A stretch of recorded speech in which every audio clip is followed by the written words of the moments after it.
Hey, what's up? It's your girl Tamara, aka Girl from Harlem. And this is Ray Daniels, aka the Culture Referee. And this is the Guy Show. The Culture Report. Let's go. And by popular demand, because everybody was hitting me about her, we have Crystal Jordan as part of the show. Let's go, Crystal. Give it up for Crystal. We wanted to keep coming back. She might not come back and we don't clap. Let's get it up. Let's go, T. All right, so I'm not even gonna start with that one because you're gonna yell at me because I always bring her up. I'm gonna go into Ice Spice. Don't do Ice Spice. I was gonna do Ice Spice. I'm a no, she Let's got go. rookie Go year. for it. Okay, anyway, Offset dismissed his lawsuit against QC. Do you think that they'll still be able to have a working relationship even though he's saying like he's gonna separate? He's independent artist. He's not signed to them. But do you think moving forward they'll still be able to work together? Money changes everything, and if money changes everything, a whole lot of money changes everything. So I guess for me, I'm just glad that they were grown men. They shook it out. I'm pretty sure somebody had to give on one side, somebody had to give on the other side, and they got it together. And I think that as time heals our wound. And I think that we just got to give them the amount of time to get past it. And hopefully they'll do a QC reunion with Offset one day and it'll all be good. But money changes everything, y'all. And, you know, money and relationships change everything. I was gonna ask, is Cardi still over there? No, Cardi been on, but I'm saying money and relationship change everything. Money usually gets you the relationship. And once you get the relationship, she ain't with certain stuff. She wants you to be your own man, your own boss, your own everything, and she gonna get in your head. And usually I've seen empires fall because of a woman's influence of the man that she's in a relationship with. So, you know, they figured it out, you know, and now it's all good. That's all I can say. I'll take that. Made in America was canceled. That's a big festival that happens. Why are you pointing? Ask her. Ask Crystal. She did it, right? So, but the people are blaming Lizzo. Well, TMZ actually connected it directly to Lizzo. Ooh. Like they showed Made in America canceling with Lizzo's face. And yes. So that's great. Are we blaming Lizzo? Like, could the show realistically have gone on with a headliner like her being pulled so soon close to it? And like, is it really her fault? I think that because they had done so much, like the preparation for the show, and then it being obviously it was clear that Beyonce, you know, removed Lizzo's name from her show. So obviously that was a subtle move, but it was clear that they were pulling their support. So I think it's just, I mean, at that point to be able to reverse that entire lineup would be difficult. So yeah, I don't think it takes, you know, it's easy to trace those dots to see. I think that's a really strong statement. And I think there's a lot of things that we don't know. Mm-hmm. I was about to say, because with the facts I have, that doesn't make sense. Right. There's just switch out. Like the Made America is too many lives affected. They feel like they want to blame Lizzo, but if I had to bet, it's probably 20, 30% Lizzo and probably another % of how the deal was done. And, you know, because when you say how the deal was done, like what do you mean? Meaning that, say if Lizzo charged $4 million to do it, they had to pay her $2 million off top. And I'm just saying, like, they lost money and then this happens. And this ain't really nothing that affects. It's kind of like it happened, but it just feels like it can't just be Lizzo because it's too big. Lose a couple dollars. Here's that. Let's bring another headliner. Yeah. But maybe they didn't want the bad PR of switching headliners. It could be so many things that it was just like, maybe Lizzo's about 50%. I'm Made in America. Yeah. Not 20, huge. About 50. But if I'm Made in America and I pay my down payment for Lizzo, right? Because that's how I'm looking at it, as a down payment. You have right? to, right? Who do I get my money back as Rock Nation since you're no longer doing it? Does Lizzo get to keep it? Like I don't know. It depends on how the deal was done. Yeah. But if I'm taking money to be a headliner, I'm pretty sure I'm not giving nothing back. Especially if I'm not the one that is withdrawing. Yes. If you decide if you don't want me, right? That's cool. You don't want me, but I'm keeping. Just gotta take. But the money might have been guaranteed, no matter what. It could have been so many things. If the show went on, the money might have. But to me. No matter, I don't know how much she charged, but no matter how much she charged, to me, it wasn't worth lose $3 or $4 million to go keep the show going. So to me, it doesn't make sense. And they're refunding everybody their money. So that don't make sense to me. I think there's something that we don't know. Something else, there's something else going on. She's half of it. Yeah. And there were some triggers that fell behind that. I saw her say she was a piece of it. Mm-hmm. All right, so Akademiks actually just recently, I think this morning, was going off on Erykah Badu. I don't even want to repeat the things he said because like that's my aunt in my head, and I feel like you got to respect your elders in some ways. But he was like going off, and I think it's because they had beef from when she said that he looked like the mouse from Tom and Jerry. And I just say that she not only did she say that he looked like Jerry, it was like the most authentic moment. And then she had the aha moment. No, she did the music from Tom and Jerry. Like, y'all got to pull that up. She actually did the music. She was like, you look like Jerry. Yes. And then she goes, dun, dun, dun, dun, and like literally. And you got to see his face like as it's happening. But yes, I think he still has beef with her over that. But you can't really go at Erykah Badu. Like all the things that he was saying about her, she's already says herself. Mm-hmm. I just went to her show. I actually did a cover story on her. She is one of the dopest people talking. I know everybody's excited about Beyonce coming to town. I'm excited. You know, Taylor Swift was here. But when I tell you Erykah Badu's fan base is something serious, she is a enigma unto herself. So you really can't. And she puts everything out. She had John Boyega come out, right? She was like, I got a crush. Y'all seen him? He's fine. She told Yasin Bey to go wash John Boyega up and have him ready for her at her bus. She said that during her. Yasin Bey is Mos Def for people that don't know. Yes, but I like him better as Mos Def. Yeah. But no, she said go wash him up and have him waiting for me at my bus. She said that during the show, and he proceeded to walk backstage to go get ready. Up. So I'm saying you really can't shame Erykah. She's just one of those people you really can't do that to. So Akademiks was just going again at himself. I want to say that I personally like Akademiks. Like I like what he represents. He kind of is like the young guy that owns being a young guy in hip hop, right? Mm-hmm. He's like the voice of that youthful hip hop, the rebellion of hip hop. Mm-hmm. Like he's the first guy to say "fuck you" to Russell Simmons, LL Cool J. That was fucked up to me. But to call Erykah Badu a bitch, to me, that's not journalism, right? Mm-hmm. To me, that is a result, and I would tell Akademiks to his face because I fuck with him, but that's a result of you not actually going to college to understand the severity of what you saying. Mm-hmm. Like, it goes back to like, y'all both went to school for journalism, am I right? Mm-hmm. Okay, cool. Y'all have a way more responsibility to the journalistic integrity. Yes. Journalistic integrity than I do, because I'm not a journalist. I'm just a dude with a mic in front of his mouth. That's who Akademiks is. Akademiks need to be, to me, I would just say to him, he need to be careful. It's okay to disagree with women, but to call women out their name in this environment is very dangerous for your business. Mm-hmm.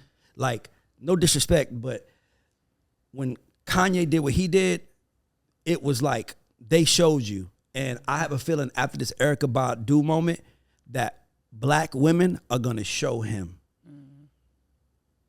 that you better not call her a bitch. Like that's Andre 3000 baby mama. Like you know what I'm trying to say? Yeah. Like she's Erykah is the culture. She is the culture. She is the originator. Like she was singing "Call Tyrone" when you were in high school, probably, right? I know I was in high school. He probably was in elementary school. Bro, you gotta you can disagree, but we got to learn as a culture to disagree with each other without calling each other names. Right, with respect. I don't mind saying you're wrong. I don't mind that. But saying you're wrong, bitch, it's like, come on, bro. You don't need to call her name to get your point across. You can say fuck you. I don't even mind that. Right. But fuck you, bitch. Because that has a different that means he needs to beef up security. Because not only do the street dudes want to get him now, those soulful those brim hat wearing, fedora hat men wearing, incense burning, Grand Rising meeting, dreadlock wearing, are going to want to get them too. Lord, so that's all I would say. The Grand Rising. They need to have respect for the elders, and I think that's a thing that's missing in hip hop. But anyway, speaking of everybody going crazy and having these issues, who should we go to? I'm gonna do Jamie Foxx. Jamie Foxx didn't even say anything. First and foremost, Jamie Foxx made a reference to read the quote. Okay, let me see if I have. Let's not. I do have it. Let's not sub. He said, go ahead. They killed this dude named Jesus. What do you think they'll do to you? And then he hashtag fake friends and fake love. Very direct. Doesn't seem to have any hidden messages. He didn't even say who they was. Like in the black community, like I feel like we all know who they is. Like we refer to they as haters. No, they as haters in the black community. They actually killed Jesus. He actually died. But in this thing, he wasn't referring to the Jews. No. Someone. This is what I'm trying. I'm backing. I'm saying someone did it. He died. So the they he was speaking of was the they who killed him. Mm-hmm. And a whole nother they took over and took offense to it. And to me, I just feel like I'm gonna just say they. Every time a black person or a minority speaks up, remind us if it's in the vicinity. It ain't even gotta be in, it's like we in Atlanta, he says something in Macon. It's in the vicinity. And they wanna remind us that they could put us in our place every chance they get. And to me, all Jamie Foxx said was what every black mama has said in the house. They killed Jesus, baby. They don't wish they gonna do to you. Dog, Crystal, you don't even remember this. I have a picture in my phone of Martin Luther King getting beat up, right, in my phone. Crystal sent it to me years ago because I was having a bad day. And she said, I don't even know if you remember this. You sent me a picture. You said, look what they did to Martin Luther King. Don't get over yourself. He went through worse. You're going through business problems. He went through physical business and everything. I kept that picture to this day. That's like me saying, look what they did to Martin Luther King, and every white person saying, hey, you need to calm the fuck down. That is. What? He wasn't talking about. Right. He was talking, even if the people that killed, I don't know a lot. I'm not a Bible thumper. Let's be clear. I don't know who killed Jesus. But if they were, no, I'm being real with you. If it was Jewish people who killed them, then he was only talking about those 4 or 5 Jewish people who did the act, not Jewish people today. And the crazy part is that no one black thought he was talking about the Jewish community until the hit dog hollered. And now we all start, know what I'm saying? Like, if I say somebody in here stinks, and then Jack is like, hey, nigga, you better shut the fuck up. Right. I didn't know it was you, Jack. Now I know it is you. So my only thing is that if we are all going to exist together properly, the African American community and the Jewish community, there has to be a complete transparency given and respect given to both sides. Okay. Not just to our side, not just us to them.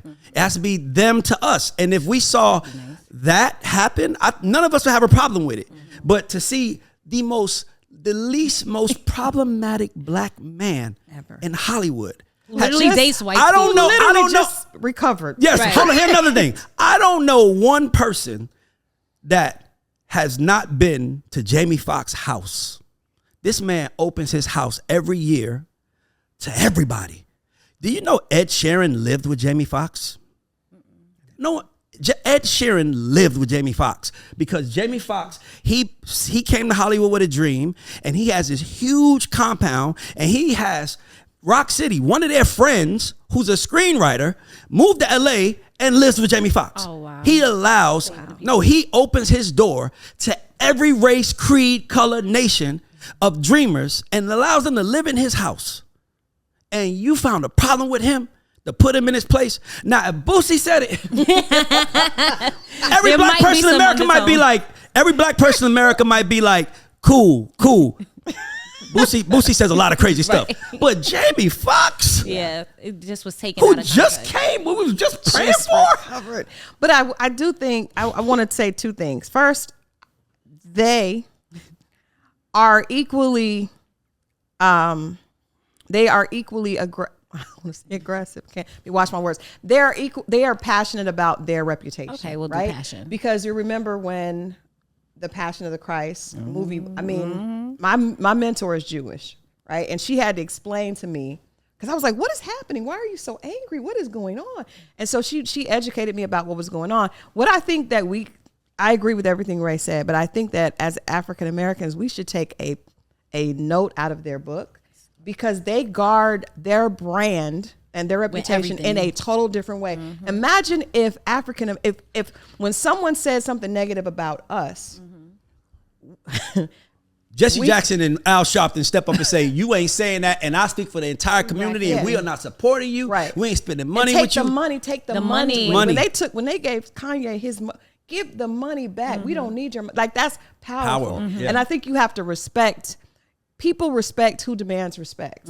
So you see Jamie, and then also I do want to say Jamie Foxx is a different type of celebrity than Boosie. Boosie's not ruffling the same feathers. You know, Boosie can say whatever. When you get a certain level of responsibility and respect comes with us, you know, certain level of respect comes with a certain level of responsibility. I don't think Jamie owed that apology. It was obviously crafted by his publicist, but I do think that we can take a note out of that, and we need to be equally as upset and equally as proactive when people make statements about our community that we don't feel support us. And that includes us. I agree. I know I have like the biggest smile on my face right now. I can't even like hide it. So what are we naming this? Are we calling it the like Montgomery Brawl? I'm going for Fade in the Water. That's what I would like to name. Can I tell you what I call it? What do you call it? I call it the second best day to be a black man in America since I've been alive. And I know the first. The first day is what? Obama winning. See how black people see, by the way, everybody watches, understands black people. We just know. I cried when Obama won. And I didn't cry when this happened, but had a tear in my eye. I think it is the greatest viral video in the internet's history. And All let me right, tell you why. I'm gonna tell you why though. Yeah. I'm gonna tell you why, because I have one of my best friends is Sean Pace, who's a white guy, right? I love white. I have no problem with white people. It was the fact that this he's always writing me about my commentary. No, he's a security guard. If they jumped a random black guy, then it'd be like, what did he do? Right. We don't know. This man is doing his job. And you guys who are sitting on a historical place where slaves were sold decide to fuck around and find out. That's what y'all did. And then there was a young 16-year-old kid who was so moved watching this black man who he didn't know get jumped that he jumped in the water. Dear white friends, I don't know if you know something, but a lot of black people are afraid of the fucking swimming. You can't even see through that water. And as much as I love us, if it was the pool, I would have swam across.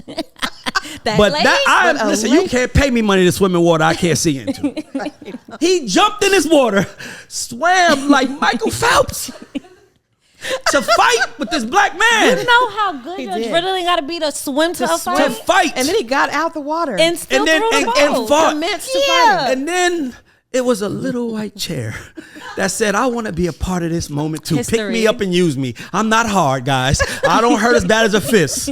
It looks worse. I look worse than what I feel, but it's going to look so good going across their face. It was like Stone Cold Steve Austin. Wow. So good. And to me, that video represents what African Americans would probably be if Martin and Malcolm wasn't killed. That's serious. Because Tupac has a famous line on one of my favorite songs, To Live and Die in L.A., where he says, we might fight amongst each other, but I promise you this, we'll tear this bitch down, you get us pissed. Love that. And they tore that bitch down. It was the great. I can't. I'm just so. And it was in Alabama. If it was in L.A., if it was in L.A. Crystal, I'd probably feel like it was in Alabama. And you know what I loved about it? Because I watched the video in different angles over and over. Even last night, I was watching different angles. And the thing about it, you guys have to watch. I will say this: there's 3 white men on a boat and a white woman. The white woman runs. Ray would have this thing that he would tell me, run to the fire, right? Whenever, like, as opposed to adversity, instead of running from it, run towards it. The white lady runs to the fire. Now, our people got together in unity, and the black women attacked the white women, and the men attacked the men. So there's no way to say that he was beating up a woman. This white woman runs off the boat. And these sisters gave her what she was coming for. She got off the boat before the men. Then, this is the funniest thing. I swear you guys have to watch it because I could not stop watching it in slow motion. So then another white guy, he looks over, he sees her taking a beating, and he's like, well, okay, I'm going to get off the boat. One of the black men bring the boat back to the thing because the boat is tied, but he brings it back. Then the last white guy finally gets off the boat. He starts getting his behind whooped, and then he just jumps into the water because he doesn't want any more. It's the best play, but the most impressive thing is the way we just unified without even like speaking. Voltron. Yeah, it's the non-speaking. That's my favorite thing about like the black culture. And it was also, here's another beautiful part. That security guard was ready to fight everybody, and he did. He didn't even know help was coming. You see him throw his the hat. way through the hat, like it was like Otis. That's that Bobby Shmurda. Throw the hat up. Let's Who knows go. about to He go turned down? it to his back, and then he's like, "Nah, this ain't working." And the way he threw it was you like, want a hot boy? "Let's go." And he fought. And if I promise you, I feel like before every black party, before every black event where we get together, just play that video and say, guys, remember, Yes. this is who we are. This is who we are. A good reminder. If we stand together. I agree. People And already got the shirts with the Brother, let me tell you something. Share. I'm having a meeting Sunday with we have this once a week meeting I'm a part of, and I'm saying this on record. I'm going to get in that room and ask all of those people in that room, all Atlanta royalty, let's all put some money together and create a scholarship fund for Aquaman. Yeah. Because that definitely. kid, for him to be sick, like if that was my son, I would have cried with so much pride. Yeah. What? Like, that's what the fuck you do. You see somebody that looked like you in trouble and you ran to the Yes. fire. And I mean, it was incredible. I can't talk enough about it. And I like that the way the police also handled it. Like they detained everybody. Like Right. they didn't just take the black people. They took 13 people together were detained. They all got out. They didn't charge anybody They for only charging starting a the white riot. folks. Yeah, and they only charging the white folks. There's 2 more. They said they want to interview. Just interview though. They didn't put out a warrant for his arrest like they did the other people. So I think one location played a big role in why we feel so connected to it and why it's so important, and we just have this proud moment. And I want to say something. I'm gonna say last thing I want to say on this is to anybody listening that is not black, I want you guys to understand something. In every sector of black folks' lives, there's a person that doesn't look like us that we have to answer to or has control over it. And those people usually remind us not all the time, but sometimes that you are less than. And sometimes the only thing you could do, the famous guy, Jay Prince, has a famous saying. He says, you know why I handle business the way I handle business? Because that's how they handle business. Paperwork, all that, courts. But this how we handle business. And we handled our business that fucking day. Thank We you did. to those Amen. people. Let's go. So Cenat started a whole big riot. Yep. All right, we'll call it a riot. It wasn't a riot. It wasn't a riot because It was a melee. So he had put on his Instagram or his social medias that he was going to be giving away PlayStations in Times Square at 3:00, I believe was the time. He posted this at about 1:30. So it gave people about An hour and a half to get to Union there. Square. To Union Square. So originally when the police showed up, it was only about 300 people there, but it just turned into this crazy, all out of control, tear gas got thrown.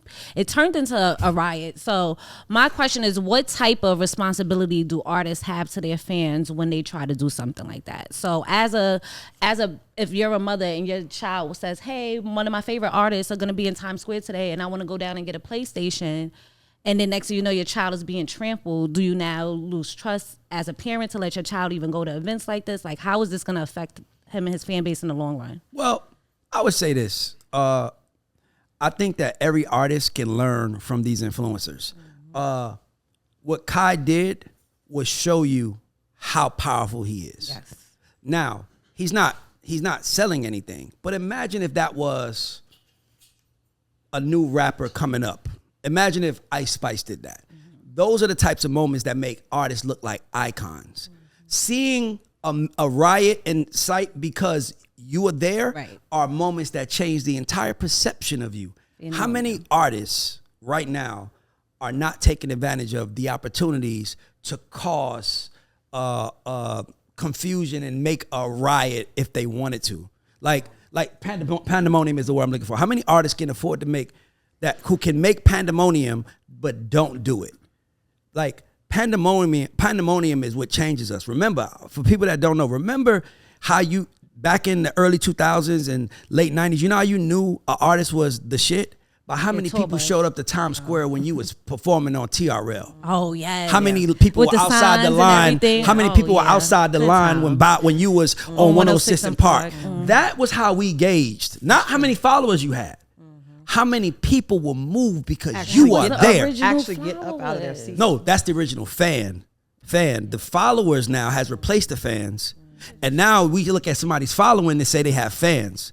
They might just be following you to see a train wreck. They might be following you to see you look stupid. That's true. Fans show up with signs and their mom and their dad and all the other stuff. So I would just tell every artist watching and every media outlet, we got to get back to those moments because that's how we knew that's how we knew Confessions was gonna sell 1 million first week. When Usher showed up to TRL and it was fucking 1 million people outside, it was like, oh, we about to have a huge week. Artists, take note from that. What he did to me was just that was normal. I just think that kids don't have, because it's not TV and he did it from Twitter or wherever he did, or Twitch or whatever he did, it made people kind of feel like, well, who sees that? Knowing Bow Wow's gonna be on TRL at 3 p.m.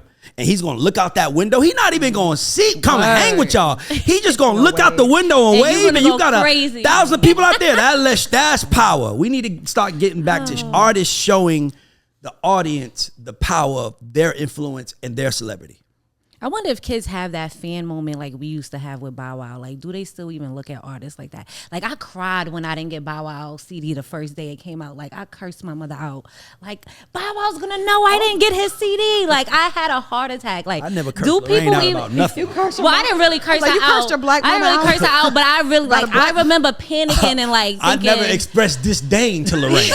you couldn't even tell I never her. expressed. She was upset. I remember I never expressed frustration to her because she would have smacked like the shit out of me and no problems asked. But do kids even get that fan thing? Like, are teenagers too cool to even be fans? Like, but they're not interacting. We're not interacting. Everything is Twitch. Everything is Twitter. Everything is tweets. Everything is Instagram, TikTok. But I will say this though, because I did a story on the fact that, and I'm sure we're going to experience the same type of earthquake this weekend when Beyonce comes. There are artists out there that get people out of their seats. They did a study on Taylor Swift's concert, and it actually, the way that her fans were engaging at her show caused it to actually register as an earthquake. Wow. Yes. So power. So to me, I feel like we do have those. I'm telling you, when she shut down Marta, but damn, earthquake. No. It was an movement. earthquake, and check this out. It was actually more impactful for longer than a football. There was like I can't even remember the name of the team that won because it was consistent for 5 hours. People were jumping up and down and engaging for that amount of time, and they were, was comparing Taylor Swift to Beyonce, but both of them have that type of impact. And I'm just gonna tell you guys, seeing Erykah Badu's show, it's a different vibe. But her fans will get up and do whatever she tells them to do. Like, you know what I mean? So there's a different type of power in those type of artists. And artists need to flex their celebrity. Yes. Like, dog, if I can step outside right now and we got fans for the God show, price went all the way the fuck up. Seriously, the people showing up shows everything. Artists need to show people show up for them. Do more things for the fans. Okay. Everybody, my favorite thing to talk about. Tory Lanez has been sentenced. He got 10 years. A whole lot has happened this week. So Iggy got dragged for writing a letter in support for him. Meg went on to say like she hasn't had a day of peace since the situation happened. And then of course the sentencing actually came out. So there's been mixed reviews about it. One thing somebody stopped by and said earlier is that bare minimum, he was going to get 5 years because he had a gun on him and he's a felon. So he was facing 20. He only got 10. Is this considered a win or a loss? The person that he shot in the area that they shot walked on that area a day after. Listen, he's guilty. I'm not arguing that. He should be sentenced. But for a man to be sentenced 10 years for shooting a bullet at the ground that by mistake that ricocheted and hit a foot feels like they're making an example out of him, in my opinion. Well, not only is he sentenced for 10 years, but he cannot come back to the United States. So he's being extradited to Canada afterwards. And then he can potentially petition to come back in 10 more years. You get what, first of all, I just want to, like I've mentioned before, Meg did not press the charge. The state picked it up. But Meg is talking heavy about him. She wasn't at first. It's going to backfire. I believe it's going to backfire against her. Yeah, well, we've seen it. Well, I don't know if she chose not to put out music, but she's flat running right now. The reason I say I believe it's going to backfire against her is because the wound is already there. Mm-hmm. And you still attacking. Y'all, he shot a woman. He shot a female. It's like, we know he got sent. But, I mean, I think that him doing a year in prison was enough. But doing 10. You think you should do 10? I do 5. Can I tell you why I say that? Can I say why I say that? Oh, let me tell you why I say that. If it happened to you, no remorse. if it happened to you, you would want him to do 5 to 10. But if it was your brother that was Tory, that's true. You would take a totally different position. Now, I if she want got my brother shot and she was hurt, if he shot her, no, if he hit her, man, do it. From what we know, he shot at the ground and ricocheted and hit her. And if I was on her team, I would say, let dying dogs lie. Don't piss on the wound because it will backfire. I feel like he was the one pissing on the wound. Meg was minding her business. He was Stop. going around. See, we ain't doing that. See, nobody was listen. She was. Listen. Minding your business is not cursing somebody out because they was looking at a friend. That's not minding your business. If we drunk, we not talking about the actual Let me tell you something. If you drunk, but that is a part and you of it, talk to me crazy, I don't give a fuck who you are. It's gonna be a consequence. The consequence might be I don't fuck with you no more ever, right? But I'm saying I have done dumb shit to people who have disrespected me before in my eyes, and what I'm telling you is that I still don't think that I deserve 10 years in jail. And I also believe if he had the same scenario and he shot a girl named Michelle who was from Orange County, California, and that was who he's dating, he wouldn't have got 10 years. That's true. I believe that. I don't think he would have got 10 years. It was because who he shot. It was because how big her voice is. And it's because of who she's attached to that you fucked around and found out. Well, I think it's also they're making an example out of him and he represents. But I don't agree that he's not showing remorse. I don't think that there's anything else that he can potentially do. But I think at the point where we're going back and forth, if we're fighting back and forth and then I get out, I mean that's not the same as.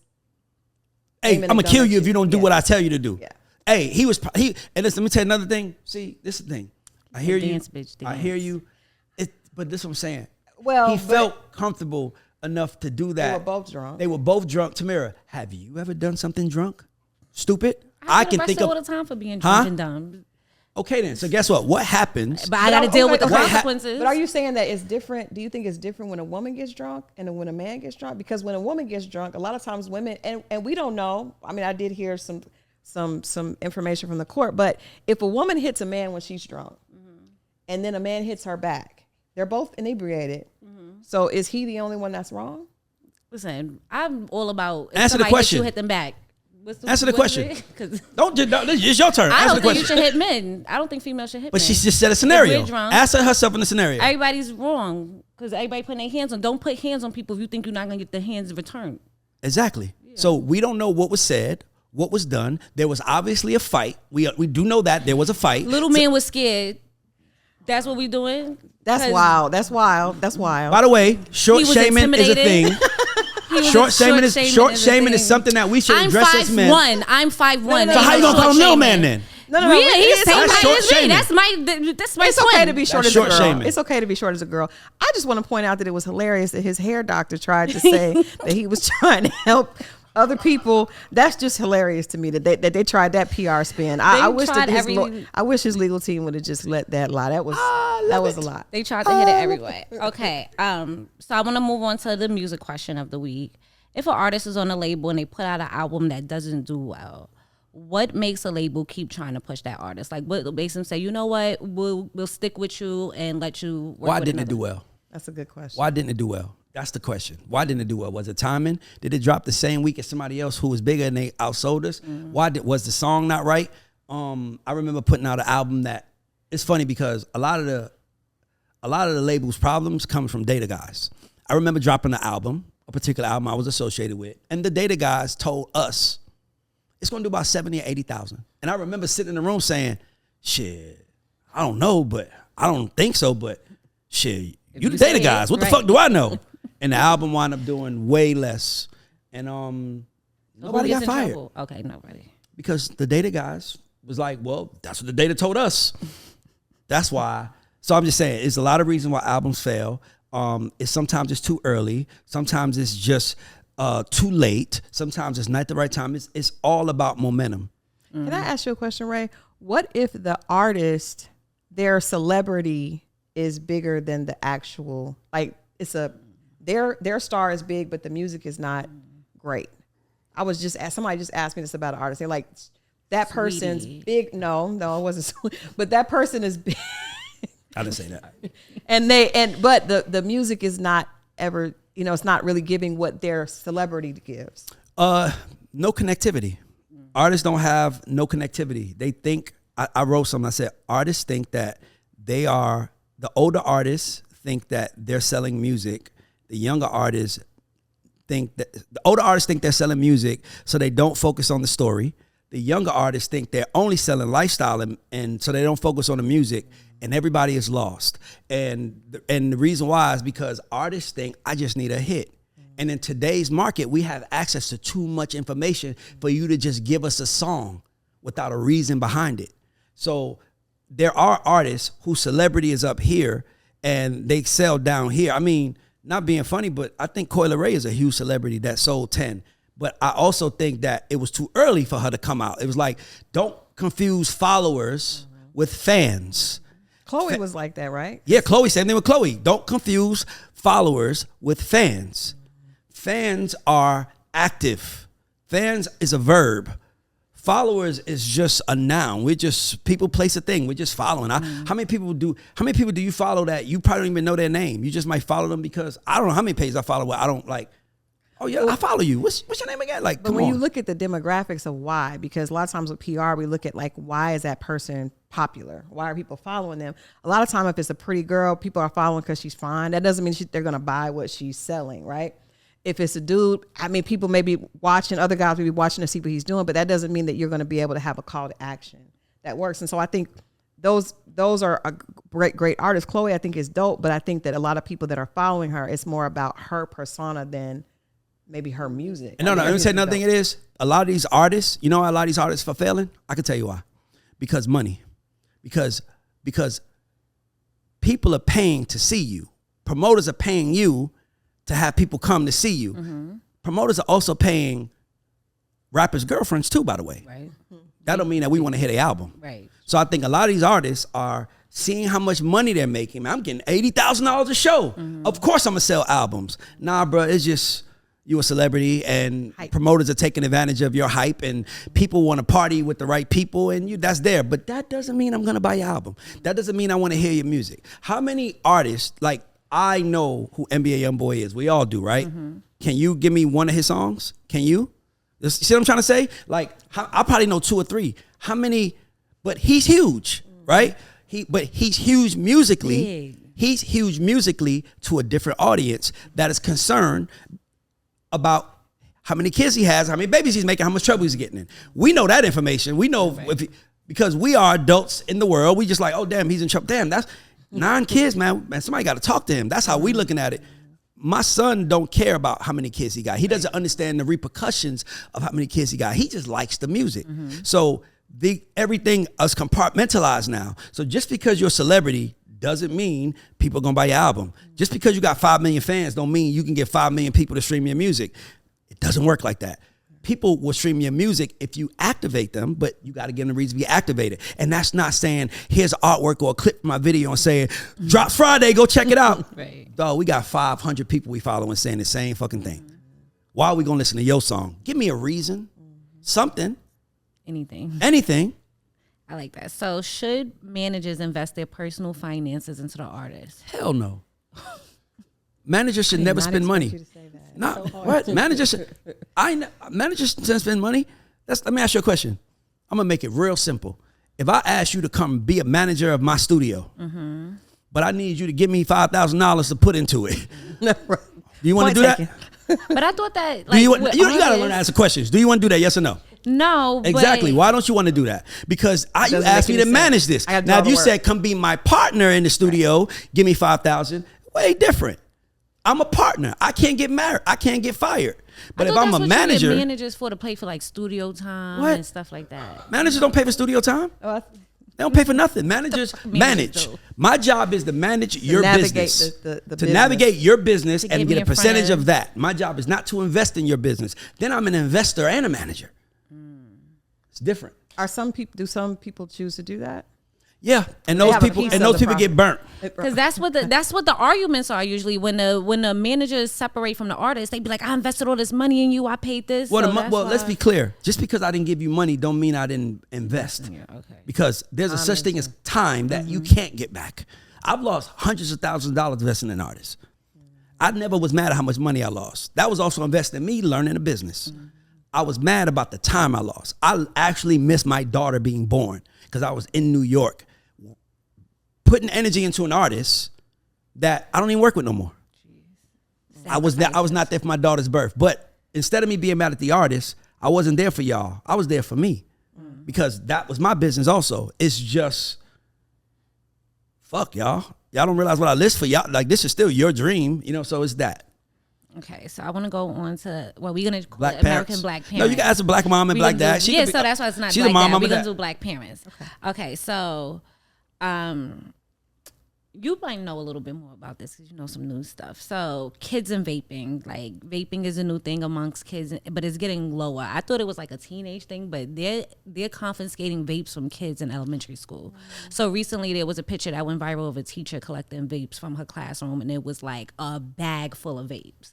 And it's like, as parents, like, so when I was growing up, we had the Truth commercials going on. We had the don't smoke above the influence. You know what paid for the Truth commercials?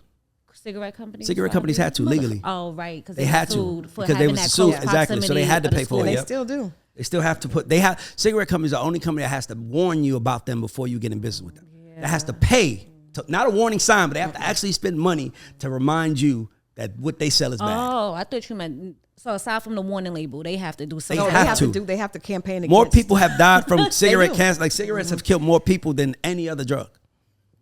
So they have to. My mother still smokes. I'm about to Now, what was the question? Okay, I'm sorry. So as far as parenting is concerned, who's to blame for this kind of rise in vaping in young kids, and what roles should parents have in working with schools to make sure we kind of nip this in the butt? I let the mother go first because she always goes first. Dad comes last. He gets the big piece of chicken. But I think that this problem is the stigma around vape is not as serious, right? So I think that you see it's very cool. Like kids are doing it, and they don't realize that actually science shows that vaping is actually more dangerous to you later than actually smoking a cigarette, right? It's actually like 3 times the level of a cigarette. But when we go to a club, it's very much cool and a part of the culture. And so I think that first of all, we need to educate parents. We were just talking about the fact that tobacco companies have to pay this money to not only make sure the warning label is there in every promotion that they do, but also invest into educating the community on the harm. And I think we need to there need to be policies put in place to push for the same thing with vape pens, because I know a lot of people that use them, and it feels like it's a better alternative, but actually it's worse. And the problem is they haven't been around long enough to see the effects. So when we see with cigarettes, you see the lady with is a fact. We don't know yet. Yeah, everybody see the the commercial. voice thing. Like we're gonna see something worse probably with vape, because it's first of all, you're doing it so quickly, And it's not gonna be an old lady. It's gonna be a teenager. Anything that you plug into a wall and charge and then suck into your lungs cannot possibly be a good thing, especially young. Yeah, like what if there was an electric drink? Right. It's an electric drink. No, you put it in, and then it produces this fluid, and then you drink it. People be like, hell no. But these are kids that lungs are not developed, right? So if you're anyone under 18, really actually under 21, their lungs are not developed. So what is that going to do to a 10-year-old's lungs over a period of time? I think we're going to see that in like the next 2 decades or so. Are you guys? My response as the black father is I think kids have, because of the internet, so much access to so much information that they're stressed and running to vapes to relieve themselves of stress. These kids have more stress on them than we ever had. And it's not because the world is harder. The world is actually easier. Technology has made the world better. But that technology has given them access to so much information that, kids know about sex. Like I always say, it took me 2 hours to go buy 2 weeks of working and 2 hours to go buy my first porno. And all the kid got to do is go to Pornhub.com on their cell phone and say, yes, I am 18. And and they get access. And I had one movie. We shared that shit, me and my friends. My Baby Got Back 4. I remember the title. We shared it with me and my friends. We would say, you get it this week. You ain't done with it. Now you have access to all the porn in the world. You ain't done Man, imagine how much pressure that is. Hilarious. That's why these kids are having sex early. They're smoking early. They're deciding to change their sex, their gender. They have access to so much information. And they can see each other. So I remember being like, okay, there was a popular group at school, and your peers at school were the people that you had to make sure. Those are the people you had to compete with. But now the school cafeteria is global. It's global. Now you know what every kid got. You know when I didn't realize I was poor until I moved to Atlanta. Right. I didn't know I was poor until I was 12. You pull up now kids know they're poor. Wow. And they're being lied to, because I remember I did not even know. I grew up in Oklahoma, so I did not know that black women were wearing weave. I just thought everybody else's hair was growing out of their scalp like that. I didn't know until I got, so I grew up thinking, well, what is wrong with me compared to all these other women? So when I became a publicist in the entertainment industry, not only did I see that everybody had weaves and microlinks, but also photographers were photoshopping. But I was an adult and I was able to understand, oh, these women don't really look like this. Yes. But when you look at Instagram, everybody looks perfect. And so I can't imagine being an 11-year-old girl now. And I want every kid to know that Instagram, TikTok, for the most part, is a person's life highlight reel. It's just a highlight reel. It's like watching clips of Michael Jordan playing compared to watching him the whole game. Just showing the highlights. Right. That's what these social media networks are doing. And me as a black father, anytime my kids are having a moment and their mom is like, he's going through something, shut the fuck. He ain't going through nothing. What can he be going through? Look at the house he lives in. He doesn't have a worry in the world. And if it's a worry, it's a worry that he made. Do not worry about nothing. You got it. I'm blocking for you. You got your dad and your mom, both constant. You got a father who's successful, who gives you every program, movie. You want to be in a movie program. I do it all. You can't be stressed. You don't even know what stress looks like. I think they're also being told that they have triggers and anxiety. And some of that, I'm not saying that, I'm not negating that. But I do think when a kid when you don't have options, you don't know any better. So if I said to I remember I told somebody, like, my kid wanted to be Spider-Man. He was like, I'm Spider-Man. That was his only option. But now it's like, well, are you Spider-Man? Are you stressed? Are you depressed? It's like, maybe I am depressed. Well, yes, I am. Right. Yes, I do. They got too many options. It's this episode of Family Guy. By the way, I love Family Guy. You should watch it because it gives you these moments. And they was trying to accuse this doctor of misconduct, and they said to Peter, think about it. What did he do to you in that room? And I guess he gave him like what they do when they stick your finger. And he was like, a prostate check. And he was like, he raped me. Yep, I remember that. Because they forced him to think about it. It's like, if you think about it, what did he do? And he raped me. And it's like, bro, he didn't rape you. You know what I'm saying? Mm-hmm. So I think that we have access to too much information, and that information is killing us. Not us, because even as adults, we get depressed. Mm-hmm. Even as full grown adults with bills, we still be like, damn. But imagine a 12-year-old being told, I'm going to tell you something really quick. One of my favorite groups of all time is 8 Ball and MJG. I think I might have said this on this story. And they had on the show once, they had a song called Just Like Candy. And back in that day, everybody wanted candy painted cars. And when you was broke, you found the hookup, right? I get it for $500, I want for $500. And it's a line in the song where 8 Ball says, it ain't candy if it didn't cost a couple of G's. Mm-hmm. And that stuck with me. I was like, I can't ever get candy because I don't have a $3,000-$4,000 to get my car painted, right? He set the tone. That's every kid's life right now. Everybody knows how much money people are making. Everybody is seeing couples saying goals. He flew me to Paris, first class. And sometimes I'm just like, how the fuck they paying for this stuff? Right. Like, I just don't make sense to me. And mind you, I have money, and I know people that have money. Mm-hmm. And the people that I know have money don't act like that. Mm-hmm. And I learned that from Rodney Jerkins. Rodney Jerkins told me one day, he was like, if someone brags on how rich they are, Ray, they don't really have money. Because people with money don't want you to know how much they really have. Not because they worry about you robbing them, because it kind of comes off like shame, like I'm trying to shame you. He taught me that. point is that these kids are having complete access to everybody's business. We know how much the fucking wigs cost. We know how much the real lace fronts cost. So, you know what I'm saying? We know how much the hair costs. We know how much we know too much. Right, I can't even lie about how much my hair costs no more. I'm saying we have access to too much information. And but that that's also why a lot of people are a scammer. Like a lot of people in G Herbo, like even people that are making money have to figure out how to scam to look like they have the money that they do. I just was talking to one of the girls that was on Basketball Wives, and she was talking about how many people are renting cars that are on reality TV because they want to keep up the idea to trick these people to think that they really most have people that on money. reality TVs don't live in a house that they film in. They Or a car that or they paying a note, jewelry. Or because what people don't understand renting. is that these people be getting these business loans, getting a Rolls Royce, driving for 6 months, and they don't even care if it get a repo because it's in their business name anyway. So it's all cap. You just got to ask yourself, what do you want your reality to be? I don't care about what no one says. I might care what Jay-Z says. I'm being honest with you. So when Jay-Z said, if you can't buy it twice, don't buy it, shit like that stuck with me. Now when Akon started talking about what he said, I was like, come on, Akon. You motherfucker, you got like 100,000 cars, man. You're crazy. But he might have been like that now, but Akon had a gas station. Man, be quiet. You know what I'm saying? You want an oil tycoon with a gas station. You had some money and you want to flex it. But Jay-Z, he has more money than all these every rapper alive, yet he doesn't flex it. Because that's not what you're supposed to do. And he taught us that on the 444 album. But it was also Jay-Z as a mature Jay-Z. Right. That's my point. Yeah, so it's easy for you you to say that because you're mature, but I really do feel a lot of empathy for young people now because even boys, they think they're supposed to be able to pay. What 21-year-old can buy a girl a bag? Like, that's crazy. And they're trying to do it. They are trying to do they're it. gonna rob. I'll be damned.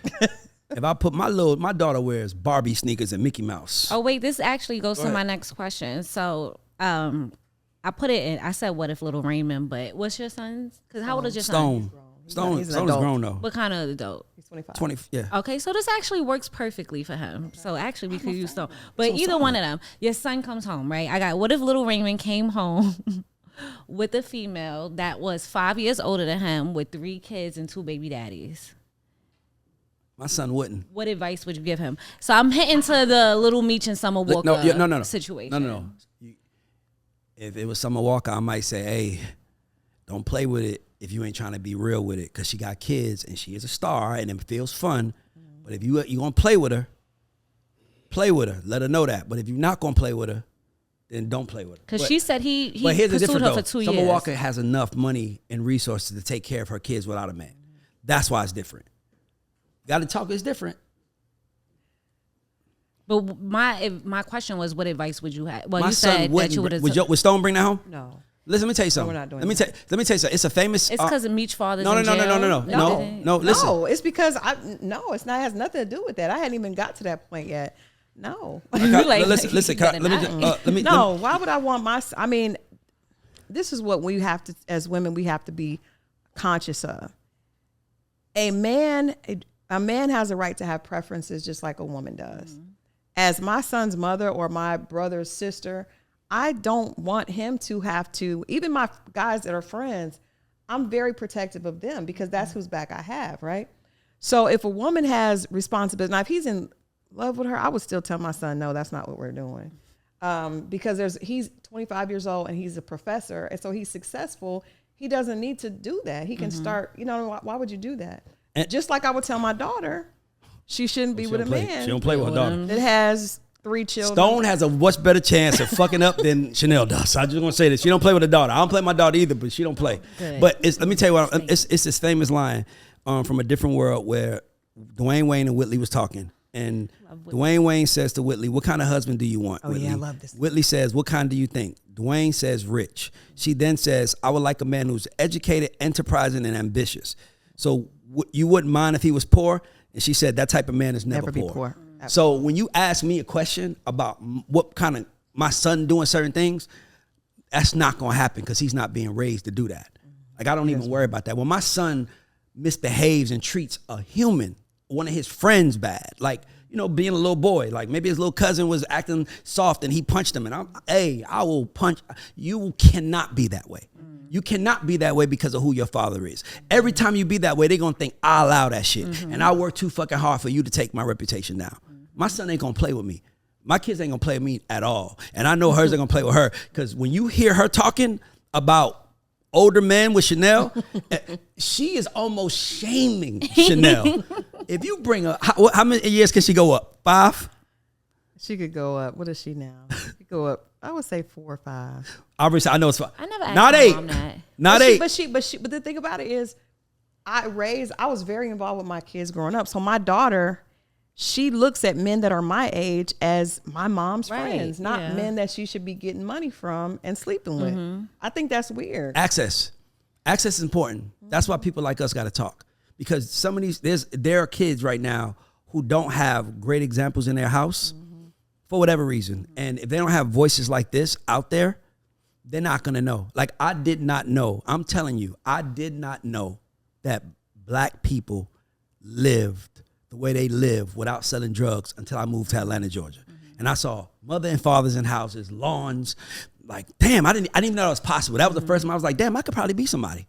If I was still in the Bronx, I'm like, nigga, all I know is the projects. That's why I always tell kids, go see the world. Get out your environment. Even if it gotta be you ain't gotta go to Africa. Just if you live in the projects in New York, go to Manhattan. Watch how the people live. It's so much harder though, because I used to teach third Okay, if grade. it's harder, then guess what? If it's harder, But guess they don't what? know. It goes Then to don't they don't follow the girlfriends of rappers and the scammers. Follow people like Earn Your Leisure, Neo Diviso. Like, follow people like I Am Him 500 who are telling you how to get money. Follow people like me. Follow people like Crystal who are saying this is what black excellence looks like. Because as a kid, all we had was a Cosby Show. How do you control what messages your kids are getting nowadays, though? Follow Wallow. Wallow is a great one. Wallow is an inspiration. How do I know what? How do you control what messages your kids get? I think, but see, that's the thing. You can't control it, right? You honestly can't control it. But I think that when children, when they don't have examples at home, they are looking outside for examples, right? Raised children are not going to need, I mean, there's enough people around to where if they need someone to connect with, they can.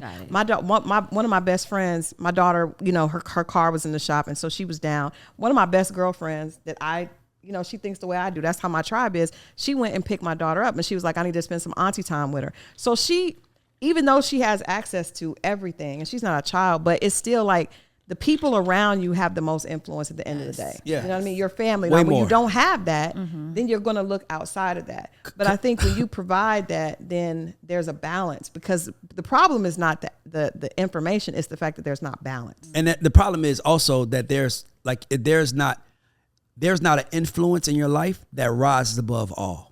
Like, when the Chronic came out, all my friends I remember the day all my friends started smoking. We was all about 14.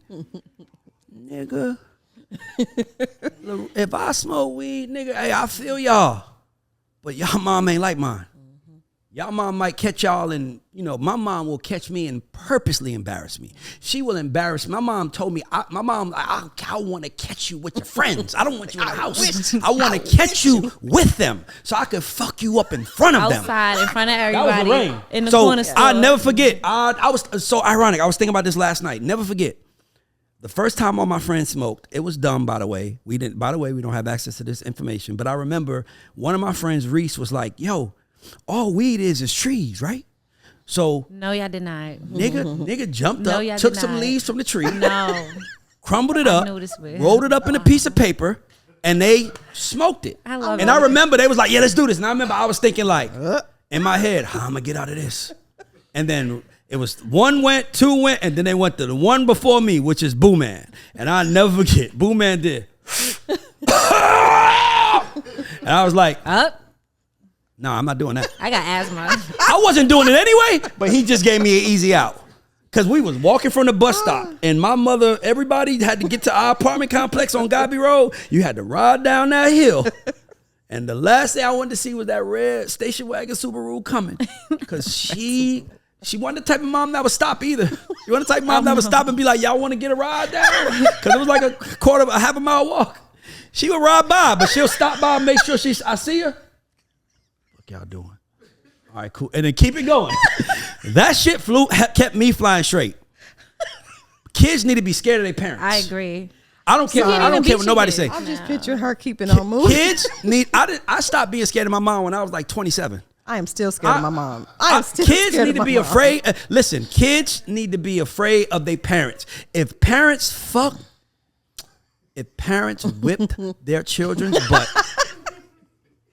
we would have way less. We wouldn't have the water boys. Yeah. We wouldn't have a lot of these car break-ins from these teenagers, because there would be teenagers like, yo, I'm afraid of the police, but I'm afraid of my mother even more, or my daddy even more.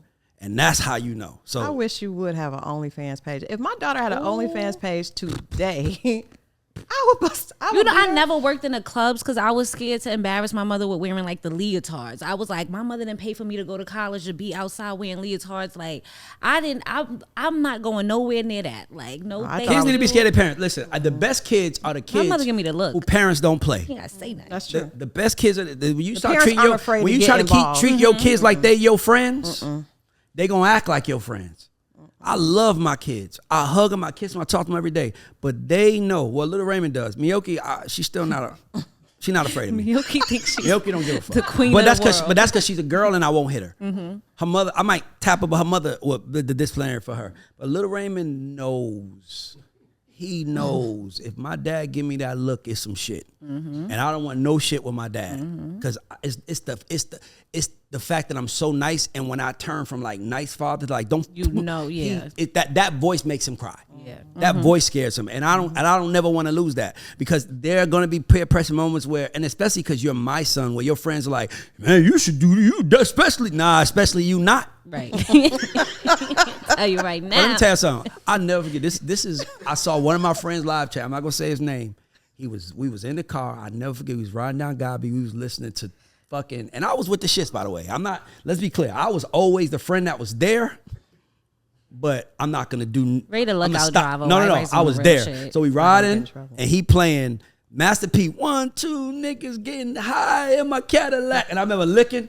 And I remember he was high as fuck, and they was driving. I'm in the back, and he hit a car. And he reared into the car. No bullshit. And by the way, this friend was up, so it was kind of like he like would give me money to like eat. So it was kind of like, you my little nigga now. And he was like, damn, we're at the car. He was like, man, we high as fuck. Ray, you ain't driving. You ain't high. I need when the police come, you say they're driving. How you think I handle that? You know how I handle that? I said, man, I'm down, man. I'm cool. I just need you to call my mother and tell her, because if you tell my mother and she say yes, but if I say yes and my mother don't know, I might get kicked out the house. So I'll take the charge. Just call my mother. That's a good one. My mother always nigga said, call your mom. He did? Oh, I didn't. Of course he did. Ah, shit. He tried to get out. He got arrested that day. He said, call your mom. I called her. Ma, Lorraine said I did. He driving. We got an accident. But ma, they want me to say I'm driving. What? I'm on my motherfucking way. If you say anything, no, I'm a fuck. You better not. I can't go to Foxx. Bro, my mom about to come fuck me up, man, for asking. My mom on the way. He went to jail. I didn't. That's why that was it. Today. No bullshit. That is the importance of parenting. Amen. And being afraid of your mom and knowing that you don't want to fuck around and find out. Lorraine is the first in my life to fuck around and find out. She is the president of Fuck Around and Find Out. My mother is the president of the Fuck Around and Find Out Club. That is hilarious. All right, so in closing, what's a song you had no business listening to when you was little, but you was still rocking out to it? That's so easy for me. I knew Ray would know this song. So like you want me to go first, Crystal? Yeah. Okay, it was Too Short. I'm a player. I was 14 years old. And he has lines and he's like, I was only 14 when I first got my suck. Now I'm grown up. And I for something about that song, I was a virgin. I just loved it. It's a line he says in the song where he says, I used to fuck young ass hoes. Used to be broke and didn't have no clothes. Now I fuck top notch bitches. Tell a story about rags the richest. I was like, that's gonna be me. That's gonna be me. That was his anthem. That's gonna be me. Motivation. And then my stepfather pulled me to the side and was like, hey man, you know your sister's 12, right? I'm like, yeah, well, you can't be playing songs about getting your dick sucked, man, loud in the house like that while your sister's there. That sounds crazy. I was like, damn, he right. Yeah. And I just listened to the headphones. I never thought about being the only child. Right. Okay, there we go. That solves it all. What about you? So mine is very different. It's very different. It's a whole different extreme. So I loved Whitney Houston. I loved pop R&B, right? And There was a song called "Saving All My Love," right? Okay, yes. So I was singing "Saving All My Love," and Jacqueline Jordan. Shout out to her for catching the lyrics. Just listen to the lyrics, and the lyrics. A few stolen moments is all that we share. You got your family, and they need you there. And she said, "Crystal." Ooh, don't be out here. You're going to be a wife, young lady. Right. And she explained, but the song, like Whitney Houston was beautiful. Like the song was beautiful. Her voice made it sound like it wasn't really her talking about sleeping with a married man. But yeah, my mom confiscated and then later, cause that's the thing, like hip hop is one way, but then I remember listening to Ain't Too Proud to Beg, and I didn't really know. I wasn't paying attention to 2 inches or a yard, rock harder if it's sagging. Oh my God. I just realized that's what they said. I knew Ain't Too Proud to Beg about it. 2 inches going. 2 inches or a yard, rock harder if it's sagging. It ain't like I'm bragging. Everybody's joining. They wanted all women to get big. Look at the light bulb is going on. I didn't know. I knew it was about sex, but I didn't realize that part was that descriptive. Forever. I just want to say that they've been like that forever. Oh my God. It's been going down. They've been like that forever. Alice Austin will be a guest on the show soon. We're going to ask him about that. Right. Let's go. All right, guys. So thank you for tuning into the Culture Report. Shout out to our sponsors, Yoko Vodka and Tote and Carry. Thank you for coming through. It's always a pleasure. Let's get it. All right. See y'all next week.